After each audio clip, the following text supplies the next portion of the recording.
भारतामध्ये it's one of the most neglected sector. आणि टुरिझमचं असं शेवटी हे सेक्टर असं आहे की ज्याच्यामध्ये आय फील दॅट याच्यातनं इकॉनॉमीला तुम्ही भरपूर चालनाही देऊ शकता, ॲज वेल ॲज खूप तुम्ही त्याच्यातनं एम्प्लॉयमेंट देखील यू कॅन जनरेट. आणि म्हणून त्या सेक्टरवर विशेषत्वाने आम्ही लक्ष द्यायचं ठरवलेलं आहे.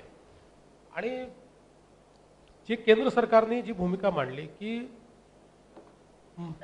देशाला, भारताला मार्केट करायला काय, तर भारतामध्ये की भारताचं इन्फ्रास्ट्रक्चर पाहायला कोणी येत नाही, भारताची संस्कृती पाहायला येतात. भारतामध्ये जी काही प्राचीनता आहे, जे काही वैविध्य आहे ते पाहण्याकरता लोक आहेत. आणि त्याच्यामुळे ते जी प्राचीनता आहे, ते वैविध्य आहे, मग अगदी समजा शिवाजी महाराजांच्या गडकिल्ले किंवा आपल्या महाराष्ट्रातले जे गडकिल्ले आहेत याचा सर्किट तयार करू शकलो, त्याचा मेंटेनन्स नीट करू शकलो आपण, त्याची स्टोरी जी आहे ती आपण सांगू शकलो त्या पर्यटनाच्या माध्यमातून, तर खूप मोठ्या प्रमाणात आपण लोकांना आकृष्ट करू शकतो. आणि बेसिकली महाराष्ट्रामध्ये केवळ विदेशी नाही तर देशी पर्यटक देखील मोठ्या प्रमाणात आपण आणू शकतो. एवढा मोठा समुद्र किनारा आपल्याकडे. अडचण एवढीच आहे की तुम्हाला टुरिझम जर डेव्हलप करायचं असेल तर दोन गोष्टी you must do. One is infrastructure. आणि इन्फ्रास्ट्रक्चर नॉट जस्ट म्हणजे टुरिस्ट लोकांकरता हॉटेल्स वगैरे एवढंच नाही, कनेक्टिव्हिटी हा एक महत्त्वाचा विषय असतो की एअरपोर्टपासनं किती वेळात तुम्ही किंवा रेल्वे स्टेशनपासून तुम्ही किती वेळात पोहोचू शकता, तिथे जाणारा रस्ता चांगला आहे की नाही. काही गोष्टी अगदी छोट्या असतात, पण जे विदेशी पर्यटक आहेत, फॉरेन टुरिस्ट आहेत, आज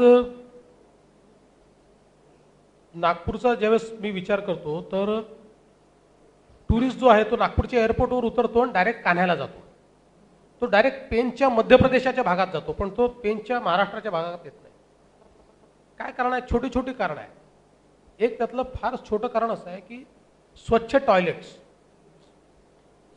टॉयलेट्स असले तर टुरिस्ट येतात आणि ते नसले तर टुरिस्ट येत नाही. आता याला काही खूप पैसा लागत नाही, पण ती मला वाटतं इच्छाशक्ती किंवा एक करण्याची प्रवृत्ती लागते. तर या गोष्टी आम्ही फोकस केल्या. आणि दुसरं, tourism is a culture. Ultimately एखाद्या गावामध्ये ज्यावेळेस खूप टुरिस्ट येतात, उदाहरणार्थ गोवा असेल किंवा अजून कुठलं असेल, तर तिथल्या लोकांमध्येही ती प्रवृत्ती तयार होते आणि मग ती टुरिस्ट फ्रेंडली कल्चर तयार होतं. तर ते कल्चर देखील आम्हाला तयार करावं लागेल. आणि त्याकरता जसं फॉरेस्टमधलं जे टुरिझम आहे ते टुरिझम वाईल्ड लाईफमुळे, आणि मग या वाईल्ड लाईफमुळे मला त्रास आहे असं जर गावातल्या माणसाला वाटलं तर तो त्या टुरिझममध्ये मदत करत नाही.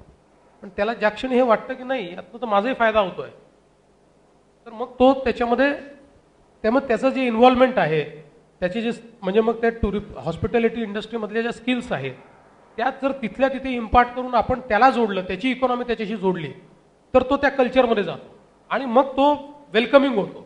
त्रास देण्याच्या ऐवजी तो वेलकम करतो.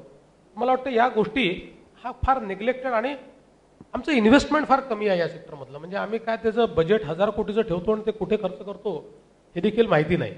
तर ते करावं लागेल. दुसरं म्हणजे गेल्या अनेक वर्षात आपण बघितलं की छत्तीसगड महाराष्ट्रात ऑफिसेस उघडून महाराष्ट्रातल्या लोकांना छत्तीसगडमध्ये नेतो.